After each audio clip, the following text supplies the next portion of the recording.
Constitutional club में election commission of India की बैठक में निर्वाचन आयोग के अधिकारी और ऑब्जर्वर मौजूद हैं। 5 राज्यों की चुनावी तैयारियों के बारे में मंथन लगातार जारी है। तो राजस्थान, मध्य प्रदेश, छत्तीसगढ़, तेलंगाना और मिजोरम में होने वाले चुनावों के लिए ये मंथन किया जा रहा है। राजस्थान में अगले सप्ताह तक ला सकती है तक आचार संहिता लग सकती है और उसी के साथ ही आपको बता दें कि 8 से 10 अक्टूबर को चुनाव की तारीखों का ऐलान भी किया जा सकता है। तो इलेक्शन कमीशन की बैठक जारी है, जो ऑब्जर्वर्स हैं वो वहां पर मौजूद है। तो 5 राज्यों में चुनाव होने हैं और उसी को लेकर ये मंथन जारी है।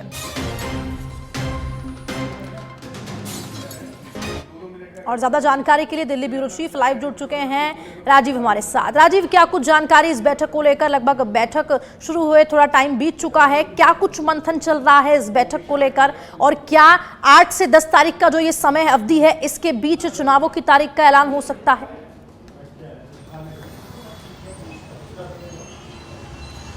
बिल्कुल, देखिए जो जानकारी मिल रही है उसके मुताबिक 8 से 10 तारीख के बीच चुनाव तारीखों का ऐलान होगा। लेकिन ठीक उसके पहले मैं बताना चाहूंगा कि आज इलेक्शन कमीशन ऑफ इंडिया की एक महत्वपूर्ण बैठक जो है कॉन्स्टिट्यूशन क्लब में हो रही है। यहाँ पे जो ऑब्जर्वर्स हैं, जो चुनाव से जुड़े जो अधिकारी हैं, दूसरे राज्यों के अधिकारी हैं जिनको जिम्मेदारी दी गई है 5 राज्यों में चुनाव कराने को लेकर के, वो सभी लोग जुड़े हुए हैं और इस बैठक में मौजूद है कुछ लोग। सबसे बड़ी बात यह है कि चुनाव आयोग निष्पक्ष चुनाव कराने को लेकर के जिस तरह से तैयारी किया है और आगे क्या कुछ करना है उस पर ब्रीफिंग बैठक है ये। उसमें लगातार 1 to 1 किया जा रहा है ऑब्जर्वर से कि अगर जो टीम जो राजस्थान गई थी, मध्य प्रदेश गई थी, छत्तीसगढ़, तेलंगाना, मिजोरम गई थी, वहां पर क्या स्थिति है, कितने पुलिस बल की आवश्यकता पड़ेगी, कितने बूथ पे चुनाव कराए जाएंगे, जो दिव्यांग है, जो वृद्ध लोग हैं वो कैसे अपने मत का प्रयोग कर पाएंगे। तो इन तमाम तैयारियों को लेकर अंतिम बैठक चल रही है। इस बैठक के बाद किसी भी दिन जो है तारीखों का ऐलान कर दिया जाएगा, जो जानकारी मिल रही है। हालांकि सूत्रों से जो जानकारी मिल रही है, विश्वस्त सूत्रों से जो जानकारी मिल रही है, 8 से 10 तारीख के बीच हो सकता है 8 तारीख को ही चुनावी तारीख का ऐलान कर दिया जाए। फिलहाल इस बैठक को काफी महत्वपूर्ण माना जा रहा है क्योंकि लंबे समय से चुनाव आयोग निष्पक्ष चुनाव कराने को लेकर के जो लगातार तैयारी कर रहा था, लगातार वहां पे कई बार चुनाव आयोग की टीम दौरा की, वहां पे लोग तैयारियों के हालात के जायजा लिए, उसके बाद जो रिपोर्ट तैयार किया गया है उसका यहाँ पे अंतिम बैठक चल रहा है और उस बैठक में आगे की रणनीति पर चर्चा कर ली जाएगी और क्या कुछ करना होगा, कितने पैरामिलिट्री फोर्स की जरूरत पड़ेगी, कितनी स्थानीय पुलिस की जरूरत पड़ेगी, कितने प्रशासनिक अधिकारियों की जरूरत पड़ेगी, इन तमाम चीजों को लेकर चर्चा की जा रही है। जी राजीव, बिल्कुल। देखिए, एक और बात, जब पहले भी इलेक्शन चुनाव आयोग की जब पीसी हुई थी, प्रेस कॉन्फ्रेंस हुई, तो सामने आया था कि इस बार जो वृद्ध लोग हैं, जो बूढ़े लोग हैं, 60 से ज्यादा वर्ष के लोग हैं, उनके लिए वोट फ्रॉम होम की एक फैसिलिटी लाई गई है। उसके बारे में क्या कुछ जानकारी है, किस तरह से इसको मतलब इम्प्लीमेंट किया जाएगा, क्योंकि पहली बार ऐसा वोट फ्रॉम होम का हो रहा है?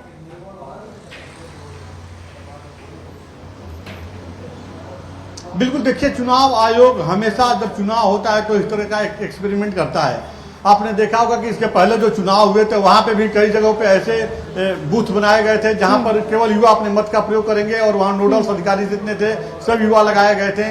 खास करके महिलाओं के लिए भी इस तरह के बूथ बनाए गए थे जहां पे सिर्फ महिलाएं ही अपने मत का प्रयोग करेंगी। वहां सारे अधिकारी और नोडल्स अधिकारी जो लगेंगे वो महिला अधिकारी होंगे। तो चुनाव आयोग की तरफ से एक्सपेरिमेंट किया जाता है और इस बार जैसा कि राजस्थान में चुनाव आयोग की तरफ से प्रेस वार्ता किया गया था तो उसमें बुजुर्ग के लिए एक क्राइटेरिया तैयार किया गया, जो मतदान केंद्र तक नहीं पहुंच पाते हैं, मतदान केंद्र तक पहुंचने में दिक्कत होती है, वो अपने घर से ही अपने मत का प्रयोग करेंगे। ये प्रोसेस बनाया गया है। साथ ही दिव्यांगों के लिए अलग बूथ बनाया गया है ताकि उनको किसी प्रकार की कोई दिक्कत ना हो, वह जाकर के अपने मत का सही तरीके से प्रयोग कर सके, भीड़ भाड़ से बचे। तो लगातार इस तरह का क्रिएट हमेशा चुनाव आयोग पर किया जाता है और इस बार भी 5 राज्यों में चुनाव है तो तमाम तरह के तैयारी जो किया गया है उसमें भी यह अहम हिस्सा है। चाहे वो जो बुजुर्ग लोग हैं अपने घर से कैसे अपने मत का प्रयोग करेंगे या युवा सबसे पहले कैसे अपने मत का प्रयोग करेंगे, जहाँ पे तमाम युवा ही नोडल्स अधिकारी होंगे। साथ ही जो दिव्यांग है उनके लिए अलग सेंटर बनाया जाएगा, वो बूथ सेंटर बनाएगा जहाँ पे अपने मत का उपयोग कर सकते हैं। तो तमाम तरह की तैयारी की गई है। जब मुख्य चुनाव आयोग की तरफ से जब प्रेस वार्ता किया जाएगा, तारीखों का ऐलान किया जाएगा तो उस दिन और ढेर सारी जानकारी मिल सकती है कि 5 राज्यों के चुनाव को लेकर के मतदान केंद्र को लेकर क्या कुछ तैयारी की गई है, मतदाता को किसी प्रकार की कोई दिक्कत ना आए, इसको लेकर क्या कुछ व्यवस्था की गई है? राजीव बिल्कुल देखिए 5 राज्यों में चुनाव होने हैं और जिस तरह से अलग अलग स्थितियां 5 राज्यों की भी है, तो अलग अलग तैयारियां भी कर रही होंगी जो चुनाव आयोग है, जिस तरह का मंथन लगातार जारी है, चाहे वो हम बूथ की बात करें या फिर आपने पैरामिलिट्री फोर्स की बात करी।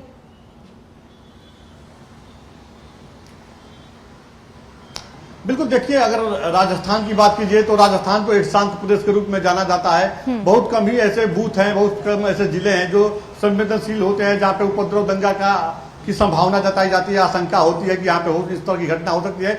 उन चीजों को लेकर चुनाव आयोग बहुत तत्परता से काम करता है। देखिए, अब तेलंगाना की बात कीजिए, साउथ का राज्य है, वहाँ पे भारतीय जनता पार्टी की सरकार नहीं है। अब वहाँ पे BRS जो पार्टी है उसकी सरकार है, तो वहाँ पे किस तरह से निष्पक्ष चुनाव कराना होगा, कितने बूथ हैं, कितने मतदान केंद्र जो बने हैं, कौन कौन से मतदान केंद्र संवेदनशील है, कहाँ पे अराजक तत्वों की बाहुलता है, कैसे किस तरह से दंगा नियंत्रण करना है, तो उस हिसाब से उन राज्यों के लिए अलग अलग चुनाव आयोग फोर्स का डिमांड करता है गृह मंत्रालय से, और उस तरह से फोर्स की व्यवस्था की जाती है। स्थानीय पुलिस को भी इसमें लिया जाता है, लेकिन जो पैरामिलिट्री फोर्स होती है उनकी भूमिका बहुत ही महत्वपूर्ण होती है, लिहाजा केंद्र सरकार की तरफ से उसकी व्यवस्था की जाती है। अब इसको लेकर के चुनाव आयोग लगातार जो सर्वे किया है सभी राज्यों में जा करके, सिर्फ एक बार नहीं बल्कि चुनाव आयोग की टीम कई बार गई है और वहाँ पे सभी बूथों के बारे में, जिले के बारे में, जो जिला कलेक्टर है सबसे जानकारी ली गई है, और उसके बाद जो है जो तैयारी की गई है उसका एक पूरा रिपोर्ट तैयार किया गया है, जो इस ब्रीफिंग बैठक में जिसकी जानकारी ली जा रही है और दी जा रही है।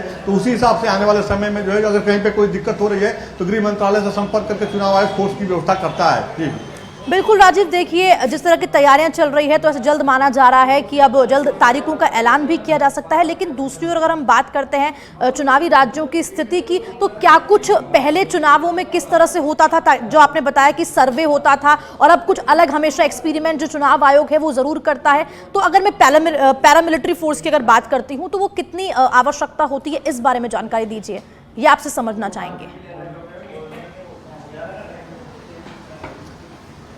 बिल्कुल देखिए, कहा जाता है कि जो स्थानीय पुलिस होती है वो सरकार के नियंत्रण में होती है, ऐसे में निष्पक्ष चुनाव कराना बड़ी चुनौती बन जाती है। और यही वजह है कि देखिए जो अर्धसैनिक बल और सैनिक मिलिट्री फोर्स की भी जरूरत पड़ने पर व्यवस्था की जाती है।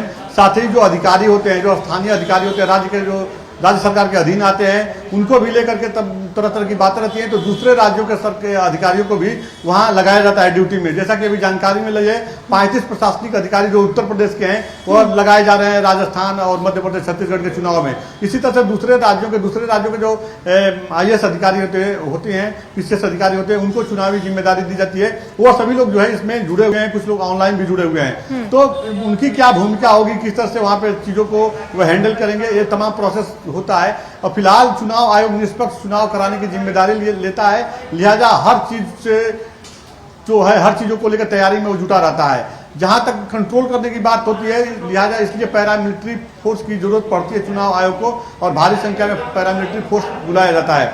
राजस्थान, मध्य प्रदेश, छत्तीसगढ़, तेलंगाना, मिजोरम में 5 राज्य हैं। 5 राज्यों में जो जिले हैं, सारे जिला कलेक्टर से चुनाव आयोग के जो अधिकारी हैं वो जाके मिलते हैं, बात करते हैं, और जो संवेदनशील जो बूथ होता है, जो क्षेत्र होता है, वहाँ पे भारी संख्या में जो है इनको लगाना पड़ता है। तो निष्पक्ष चुनाव कराने की जिम्मेदारी होती है। साथ ही देखिए, चुनाव आयोग हर बार जो है इस तरह की व्यवस्था देता है कि हर आदमी जो है अपना मत का प्रयोग कर सके, हर भारतीय नागरिक अपने मत का प्रयोग कर सके, चाहे वो विधानसभा चुनाव हो, लोकसभा चुनाव है। तो विधानसभा चुनाव है, ऐसे में चुनाव आयोग की तरफ से राज्यों में जागरूकता अभियान भी चलाया जाता है। पहले मतदान फिर जलपान, इस तरह का स्लोगन भी दिया जाता है, लोगों को अवेयर किया जाता है। बहुत से ऐसे लोग होते हैं जो कहते हैं कि चुनाव में मत का प्रयोग करने से क्या फायदा, ठीक है राजीव, आप बने रहिए हमारे साथ।